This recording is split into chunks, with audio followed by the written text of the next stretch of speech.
نستعينه ونستغفره ونؤمن به ونتوكل عليه ونعوذ بالله من شرور أنفسنا ومن سيئات أعمالنا من يهده الله فلا مضل له ومن يضلله فلا هادي له ونشهد أن لا إله إلا الله وحده لا شريك له ونشهد أن سيدنا ومولانا محمدا عبده ورسوله صلى الله تبارك وتعالى عليه وعلى آله وأصحابه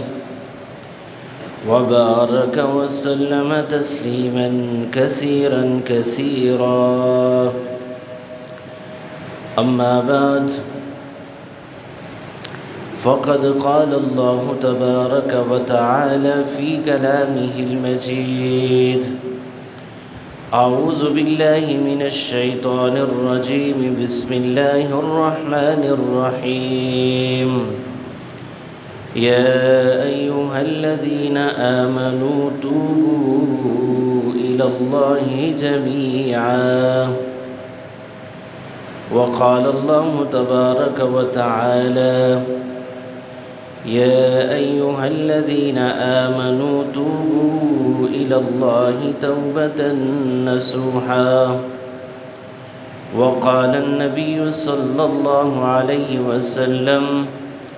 التائب من الذنب كمن لا ذنب له صدق الله وصدق رسوله النبي الأمي الكريم ونحن على ذلك لمن الشاهدين والشاكرين والحمد لله رب العالمين. درود پڑھ لیجیے. اللهم صل على سيدنا ومولانا محمد وعلى آل سيدنا ومولانا محمد وبارك وسلم وصل عليه. اللهم صل على محمد عبدك ورسولك وصل على المؤمنين والمؤمنات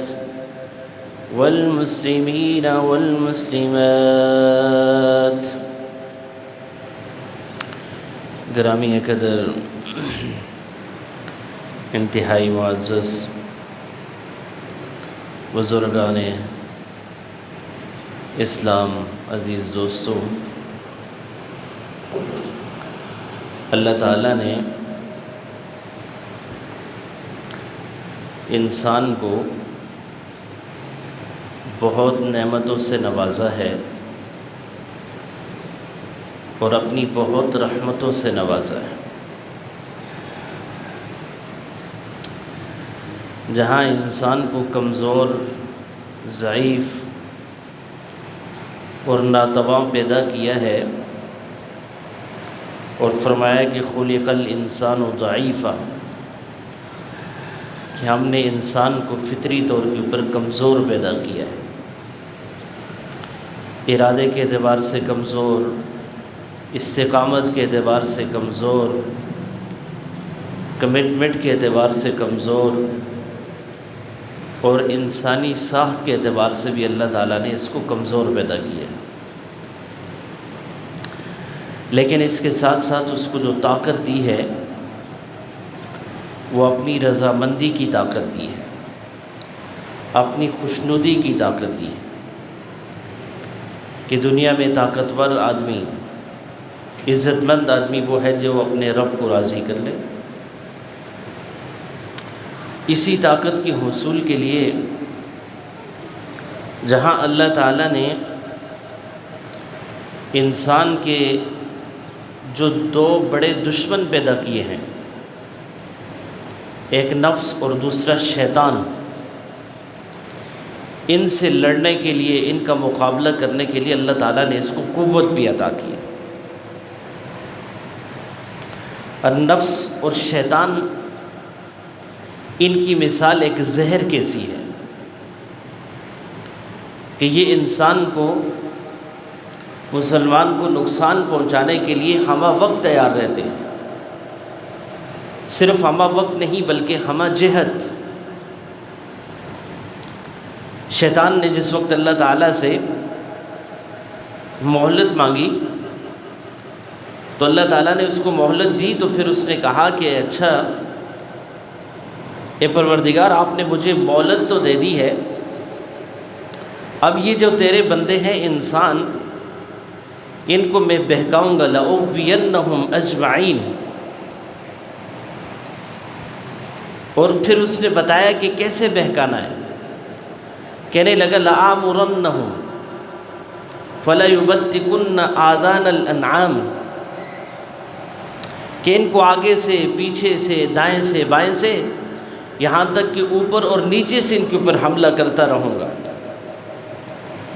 جب تک یہ زندہ ہے اس وقت تک اس کو چھوڑوں گا نہیں، یہاں تک کہ تیرا نافرمان بنا کر کے تیرے سامنے پیش کروں۔ تو اللہ تعالیٰ نے بھی شیطان کو یہ کہا کہ اچھا اگر تم یہ کرو گے تو میں بھی ان کے ساتھ ایک وعدہ کرتا ہوں، اور وہ یہ ہے کہ جب تک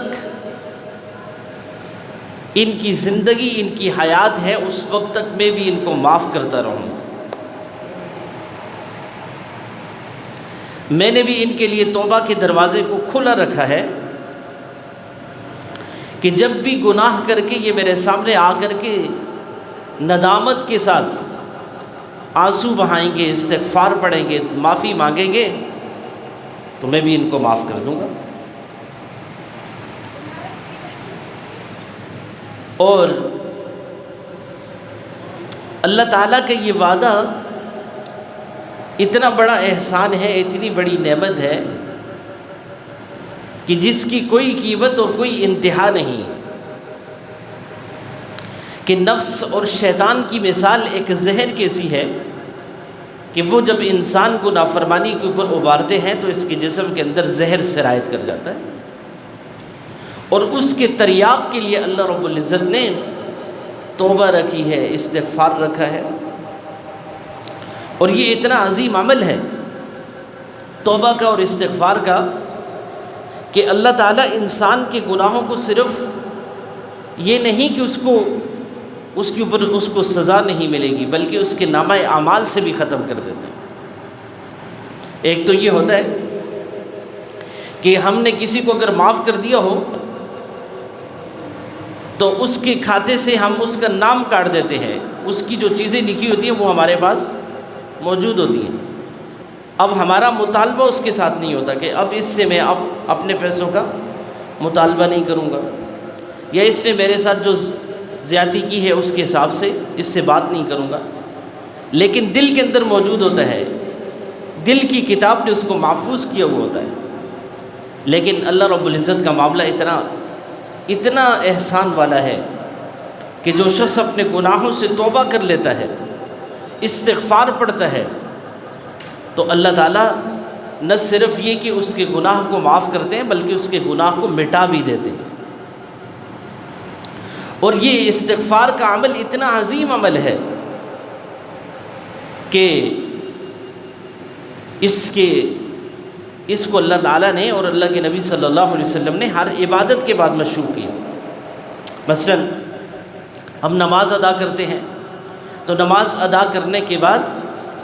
اللہ کے نبی صلی اللہ علیہ وسلم کی سنت یہ تھی کہ آپ صلی اللہ علیہ وسلم تھوڑی دیر کے لیے بیٹھ جاتے تھے، اپنی عبادت کو کے اوپر دیکھتے تھے، محاسبہ کرتے تھے، اور پھر استغفار پڑھتے تھے اور فرماتے تھے کہ وہ جس طرح اللہ رب العزت کی عبادت کرنے کا حق ہے وہ ہم ادا نہیں کر سکے، لہٰذا اللہ تعالیٰ سے معافی مانگتے۔ اسی طرح خود نبی اکرم صلی اللہ علیہ وسلم نے یہ جو استغفار ہے اس کو اپنا ہتھیار بنایا، اور حدیث طیبہ میں آتا ہے آپ صلی اللہ علیہ وسلم جب کسی مجلس میں بیٹھتے تو اس میں اٹھنے سے پہلے 70 مرتبہ استغفار کرتے تھے، 70 مرتبہ، کہ جس مجلس میں حضور نبی اکرم صلی اللہ علیہ وسلم تشریف فرما ہوئے اس مجلس میں اٹھنے سے پہلے آپ صلی اللہ علیہ وسلم نے 70 مرتبہ استغفار کیا، جبکہ حضور صلی اللہ علیہ وسلم کی مبارک شان کیا ہے کہ اللہ تعالیٰ نے ارشاد فرمایا غفر اللہ ما تقدم من ذنبک وما تأخر، کہ پہلے تو آپ کی کوئی گناہ ہے ہی نہیں، آپ کی کوئی لغزش نہیں، کوئی کوتاہی نہیں، لیکن اگر بالفرض ہو بھی جائے تو ہم نے اس کو معاف کر دیا ہے، اس کے اوپر کوئی پکڑ نہیں ہے۔ اور جب حضور نبی اکرم صلی اللہ علیہ وسلم کا اتنا عظیم مرتبہ اور اتنا عظیم مقام، اور پھر آپ صلی اللہ علیہ وسلم کا استغفار اور توبہ، یہ امت کے لیے تعلیم ہے کہ آپ صلی اللہ علیہ وسلم، اللہ کے حبیب صلی اللہ علیہ وسلم اتنے بڑے مرتبے کے اوپر فائز ہو کر کے جب ان کا یہ عالم ہے اللہ تعالیٰ سے استغفار کا، توبہ کا، تو ایک عام مسلمان کو اس سے زیادہ کرنا چاہیے، اس سے کئی مرتبہ زیادہ کرنا چاہیے۔ تو اللہ تعالیٰ ہمیں ایک تو یہ ہے کہ توبہ کرنے کی توفیق عطا فرما دے،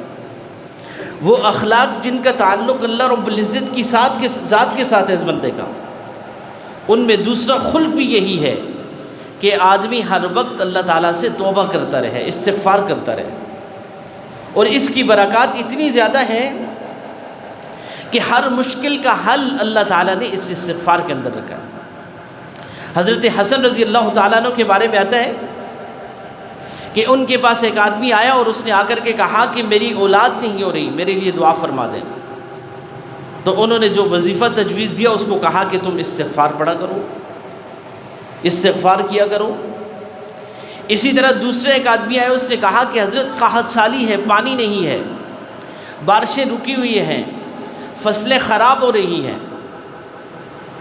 تو آپ دعا بھی فرما دیں اور کچھ بتا دیں۔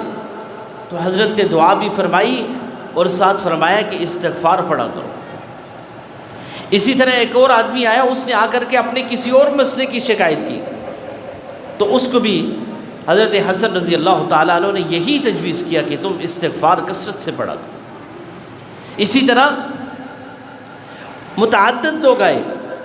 تو بیٹھے ہوئے شخص نے مجلس کے اندر پوچھا کہ حضرت کئی لوگ آئے، اپنے کئی مسئلے لے کر کے آئے، اور آپ نے سارے مسئلوں کی ایک ہی دوا تجویز کی، ایک ہی حل بتایا۔ تو فرمایا کہ یہ حل ایک ہی کیسے ہو سکتا ہے؟ تو حضرت حسن رضی اللہ تعالیٰ نے فرمایا یہ میرا نہیں بلکہ اللہ رب العزت کا بتایا ہوا ہے۔ اور انہوں نے یہ آیت پڑھی کہ جس میں اللہ تعالیٰ نے فرمایا کہ اگر تم استغفار کرو گے تو اس استغفار کی بدولت اللہ تعالیٰ ایک تو تمہارے گناہوں کو معاف فرما دیں گے، یغفر لکم ذنوبکم، تمہارے گناہ مٹ جائیں گے۔ دوسرا کیا ہوگا؟ یرسل السماء علیکم مدرارا، کہ آسمانوں سے اللہ تعالیٰ کثرت سے بارشیں برسائیں گے، اور وَيُمْدِدْكُمْ بِأَمْوَالٍ وَبَنِينَ، اور پھر اس کے ساتھ اللہ تعالیٰ تمہاری مدد کریں گے، اور وہ مدد کی صورت یہ ہوگی کہ اللہ تعالیٰ تمہیں رزق کی فراوانی عطا فرمائیں گے، مال و دولت عطا فرمائیں گے، وبنین، اور اولادیں عطا فرمائیں گے۔ یہ ایک استغفار ہے جس کی بدولت اللہ تعالیٰ نے انسانوں کے بہت سارے مسئلوں کو حل کر دیا۔ اور یہ استغفار اتنی بڑی نعمت ہے، اتنی بڑی نعمت ہے کہ آدمی اگر اہتمام کے ساتھ اس کو اپنے صبح شام کے اوراد میں لائے تو جتنی کثرت کے ساتھ وہ استغفار کرے گا اتنی ہی کثرت کے ساتھ اللہ تعالیٰ کی رحمتیں متوجہ ہوں۔ اور اسی طرح اللہ کے نبی صلی اللہ علیہ وسلم کی امت سے اللہ تعالیٰ نے 2 وعدے کیے۔ ایک وعدہ تو یہ کہ جب تک آپ ان کے درمیان موجود ہوں گے ہم ان کو عذاب میں مبتلا نہیں کریں گے، اور اسی طرح پچھلی قوموں میں بھی یہ رہا کہ جب تک ان کے نبی ان کے درمیان موجود ہوتے تھے اس وقت تک اللہ تعالیٰ نے ان کو عذاب میں مبتلا نہیں کیا۔ اور نبی اکرم صلی اللہ علیہ وسلم سے اللہ تعالیٰ نے دوسرا وعدہ یہ کیا کہ اگر آپ کے جانے کے بعد یہ استغفار کرتے رہیں گے، توبہ کرتے رہیں گے اور معافی مانگتے رہیں گے تو ہم اس استغفار اور توبہ کی برکت سے بھی ان کو کبھی عذاب میں مبتلا نہیں کریں گے۔ چنانچہ عذاب کے ٹلنے کی وہ ایک صورت جو حضور نبی اکرم صلی اللہ علیہ وسلم کی صورت میں موجود تھی، وہ تو اس سے تو ہم اب محروم ہو چکے ہیں۔ اور دوسری جو صورت ہے کہ اللہ تعالیٰ کا عذاب ہم سے دور رہے، اللہ کا جو غضب ہے اس سے ہم بچے رہیں، وہ صورت صرف یہ ہے کہ پوری امت استغفار کے اوپر لگ جائے۔ استغفار اور توبہ کرنے کی بدولت اللہ تعالیٰ کی رحمتیں متوجہ ہوتی ہیں، اللہ تعالیٰ کے عذاب دور ہو جاتے ہیں۔ اور اس کی ایک مثال حضرت یونس علیہ السلام کو دیکھیے کہ حضرت یونس علیہ السلام نے اپنی قوم کو نصیحتیں کی، جب وہ نہیں مانے تو حضرت یونس علیہ السلام نے کہا، اے اللہ میں بے بس ہو چکا ہوں، یہ تیرے نافرمان بندے ہیں، یہ کبھی بھی میری بات کو نہیں مانیں گے، اس لیے میں آپ سے یہ التجا کرتا ہوں ان کو ختم کر دیں۔ حضرت یونس علیہ السلام کی دعا قبول ہوئی۔ تو اس زمانے میں جو عذاب کی صورتیں تھیں مختلف تھیں، تو حضرت یونس علیہ السلام نے دیکھا کہ اب قوم کے اوپر عذاب آ رہا ہے، گہرے بادل جب آنے شروع ہوئے تو حضرت یونس علیہ السلام اپنی قوم کو چھوڑ کر کے دور چلے گئے۔ اب جب حضرت یونس علیہ السلام چلے گئے اور ادھر سے عذاب بھی آنے لگا تو قوم کے کچھ سمجھدار لوگ سمجھ گئے کہ اللہ کی نافرمانی ہو چکی ہے، یہ یونس اللہ کا نیک بندہ تھا، اس کو ڈھونڈو، اس سے اس کا حل تلاش کرو، ان کی بات کو مانو تو بچ جاؤ گے ورنہ نہیں۔ چنانچہ حضرت یونس علیہ السلام کو ڈھونڈنا شروع کیا، وہ تو موجود نہیں، اب کیا کیا جائے؟ تو سب نے کہا اب ایک ہی صورت بچتی ہے کہ سارے اپنے گھروں سے نکلو، اپنی بیوی بچوں کو لے کر کے نکلو، اپنے جانوروں کو لے کر کے نکلو اور ایک کھلے میدان کے اندر بیٹھ کر کے اپنے رب کے سامنے آہوزاری کرو، استغفار کرو، توبہ کرو، تو یہ ہو سکتا ہے تمہارے بچاؤ کی صورت ممکن ہو ورنہ نہیں۔ چنانچہ ساری قوم نکلی اپنے بچوں کو لے کر کے، اپنے معصوموں کو لے کر کے، حتیٰ کہ اپنے جانوروں کو لے کر کے بھی ایک میدان کے اندر چلے گئے اور اللہ رب العزت کے سامنے آہوزاری شروع کر دی، استغفار پڑھنا شروع کر دیا، اللہ سے معافی مانگنا شروع کر دی، اور کچھ ہی لمحوں کے بعد وہ عذاب ٹل گیا، ختم ہو گیا۔ اور ادھر یونس علیہ السلام جب ان کو اپنی قوم کے بارے میں کوئی خبر نہیں ہے، تو پھر جب اللہ تعالیٰ نے ان کی آزمائش کو مکمل کر کے واپس اپنی قوم میں لایا تو حضرت یونس علیہ السلام یہ سمجھ رہے تھے شاید یہ ختم ہو چکے ہوں گے، تو حضرت یونس علیہ السلام نے کہا، وہ دیکھا تو وہ تو ٹھیک ٹھاک، اللہ سے پوچھا یا اللہ کیا معاملہ ہوا؟ کہا تم تو چھوڑ کے چلے گئے تھے، اس کے بعد انہوں نے مجھے پکارا تو میں نے ان کو معاف کرا دیا۔ اس لیے اللہ تعالیٰ نے قرآن کریم میں متعدد مرتبہ یہ فرمایا، یا ایھا الذین آمنوا توبوا الی اللہ توبۃ نصوحا، اے ایمان والو اللہ سے پکی توبہ کرو۔ اسی طرح فرمایا یا ایھا الذین آمنوا توبوا الی اللہ جمیعا، اے ایمان والو سارے کے سارے اللہ تعالیٰ سے توبہ کرو، سارے کے سارے اللہ کی طرف رجوع کرو۔ اسی عزیز دوستوں اور ساتھیوں، اللہ تعالیٰ نے ہمیں ایک زبردست اور بڑی زبردست نعمت عطا کی ہے، اور وہ نعمت استغفار کی صورت میں، کہ جب تک ہماری زبانوں کے اوپر استغفار رہے گا اللہ تعالیٰ ہمیں معاف کرتے رہیں گے، اور اس کی بدولت ہمارے دنیا آخرت کے مسائل حل ہوں گے، ہماری بیماریاں ختم ہوں گی، ہماری پریشانیاں ختم ہوں گی، ہمارے فقر و فاقے دور ہوں گے، ہماری اولادیں تابعدار ہوں گی۔ اور وہ ایک ہی صورت ہے، وہ یہ ہے کہ جتنا کثرت سے استغفار کیا جائے گا، جتنا کثرت سے اللہ رب العزت سے توبہ کی جائے گی، گناہوں کی معافی کی درخواست کی جائے گی، اسی کثرت سے اللہ تعالیٰ انسان کی طرف متوجہ ہو۔ ایک اور حدیث قدسی میں اللہ تعالیٰ نے بنی آدم کو مخاطب کر کے فرمایا، یا ابن آدم لو بلغت ذنوبک عنان السما،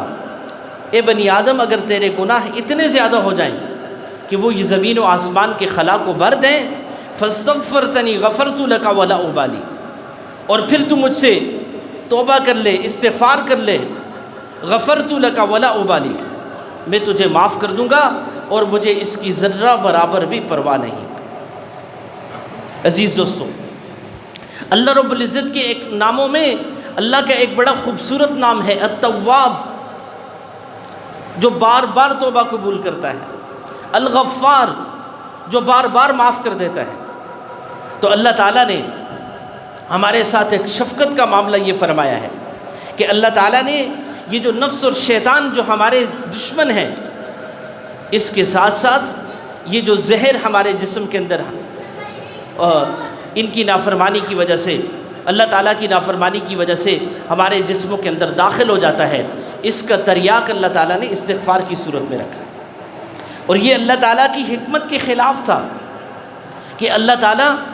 یہ دو زہر تو پیدا کر لیں لیکن اس کا تریاق موجود نہ ہو۔ حضرت مولانا مفتی تقی عثمانی صاحب اپنے سفرنامے کے اندر لکھتے ہیں کہ افریقہ کے اندر ہم کسی علاقے کے اندر سفر کر رہے تھے، تو ایک خوبصورت وادی اس کے اندر ہم ٹھہرے، تو فرماتے ہیں کہ میں نے دیکھا کہ بہت ہی خوبصورت قسم کے چھوٹے چھوٹے پودے ہیں اور وہ اتنے دلکش ہیں کہ میرے دل نے چاہا کہ میں اس کو ہاتھ لگاؤں۔ تو میں جب اس کو چھونے کے لیے آگے بڑھا تو ہمارے ایک ساتھی نے فوراً مجھے روک لیا اور اس نے کہا کہ حضرت اس کی خوبصورتی کو مت دیکھیے، یہ اتنا شدید اور اتنا سخت یہ پودا ہے کہ اگر آپ اس کے ساتھ ہاتھ لگائیں گے تو صرف اس کے چھونے سے اتنی تکلیف ہوتی ہے جیسے کوئی بچھو اور آدمی کو سانپ کاٹ دے تو اس کی وجہ سے تکلیف ہوتی ہے۔ تو حضرت نے فرمایا کہ یہ بڑی حیران کن بات ہے کہ اللہ تعالیٰ نے اتنا خوبصورت پودا بنایا ہے اور پھر اس کے اندر اتنا شدید قسم کا زہر رکھا ہے کہ اگر اس کو ہاتھ لگ جائے تو ایسے محسوس ہوتا ہے جیسے جسم کے اندر زہر اتر گیا ہو۔ تو پھر فرمانے لگے کہ ساتھ ہی دوسرے ساتھی نے بتایا کہ حضرت اگر یہ کسی کو لگ جائے تو اللہ تعالیٰ نے اسی کی جڑ کے اندر تھوڑا سا آگے کر کے ایک اور پودا اگایا ہے کہ اس کو ہاتھ لگانے سے آدمی کا وہ زہر ختم ہو جاتا ہے۔ تو پھر انہوں نے ساتھ ہی لکھا کہ بالکل یہی مثال ہے نفس اور شیطان کی، کہ نفس اور شیطان یہ انسان کے لیے زہر کی مانند ہیں، یہ انسان کو نافرمانیوں کے اوپر ابھارتے ہیں، اور ان کی اطاعت کر کے اللہ کی جب نافرمانی ہو جاتی ہے تو اس کی مثال ایسی ہے جیسے اللہ کی نافرمانی کا زہر انسان کے جسم کے اندر اتر چکا ہو، اور جب یہ زہر اتر جاتا ہے تو پھر اللہ رب العزت نے اس کا تریاق اور اس زہر کو ختم کرنے کے لیے توبہ اور استغفار کی صورت میں ایک عظیم نعمت بھی ساتھ رکھی ہے کہ اگر کسی سے گناہ ہو جائے، اگر کسی سے